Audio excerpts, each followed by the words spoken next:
Hey hi guys, how are you? So ఈరోజు కాలేజ్కి వెళ్ళిపోదామా మనం? సో నేను వెళ్ళేసరికి మా కాలేజ్ బస్ లేదండి, వెళ్ళిపోయింది. పక్కనే బస్ స్టాప్ కాబట్టి వచ్చేసాం. Then bus ఎక్కేసాము. సో అక్కడ చూడండి, మా ఫ్రెండ్ కూడా బాగా ధీరంగా ఏదో ఆలోచిస్తున్నట్టున్నాడు. రేపు అడిగి మీకు చెప్తాను. దెన్ కాలేజ్కి వచ్చేసాం. సో నాకు ఎండ పడదు కాబట్టి ముసుగేసుకుని వెళ్తున్నాను. ఈరోజు కూడా లేటే, రోజు లేటే. ఇంకా చూస్తే ఇంకా అయిపోతాను మా మేడం చేతిలో. సో ఫైనల్లీ క్లాస్కి అయితే వచ్చేసాం. మ్యాథ్స్ క్లాస్ జరుగుతుంది. ప్రపంచంలో ఏదైనా అర్థమైద్దేమో కానీ మ్యాథ్స్ అసలు అర్థం కాదండి బాబు. ఎక్కడ ఏ ఫార్ములా తెచ్చేయాలో కూడా అర్థం కాదు. క్లాస్ అయిపోయింది. సో అర్థం ఉంటే మనం వదలం కాబట్టి అలా ఒక సెల్ఫీ తీసుకొని ఇంకా మెయిన్ రోడ్ మీదకి వచ్చేసాం. బస్ ఎక్కేసాం. అదిగో అక్కడ కనిపిస్తున్నాడు చూడండి, వాడు మా అన్నయ్య కాలేజ్లో. బట్ బయట మాత్రం నాకు కూలోడు కూలాడు అనమాట. సో ఇంకా అలా కొన్ని అలా ఫుడ్ తినడానికి వచ్చేసాం. ఫుడ్ ఆర్డర్ ఇచ్చామన్నమాట, అది లేట్ అయింది.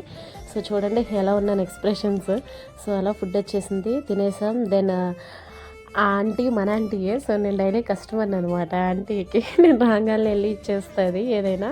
సో పక్కనే మాల్ ఉంది కాబట్టి మాల్లో కూడా చిన్న షాప్ చేసామన్నమాట. సో క్రిస్మస్ అయిపోయినా కానీ ఆ వైబ్ ఇంకా పోలేదు చూడండి. దట్స్ వెరీ గ్రేట్ కదా. సో అలా చిన్న షాప్ చేసేసి ఇంకా పక్కనే గుడి ఉంది, ఇంకా గుడికి కూడా వెళ్ళిపోయాం. దెన్ రిటర్న్ అయిపోయాం. Follow for more. Bye guys, love you. Bye guys, మళ్ళీ రేపు మాట్లాడుకుందామా? బాయ్.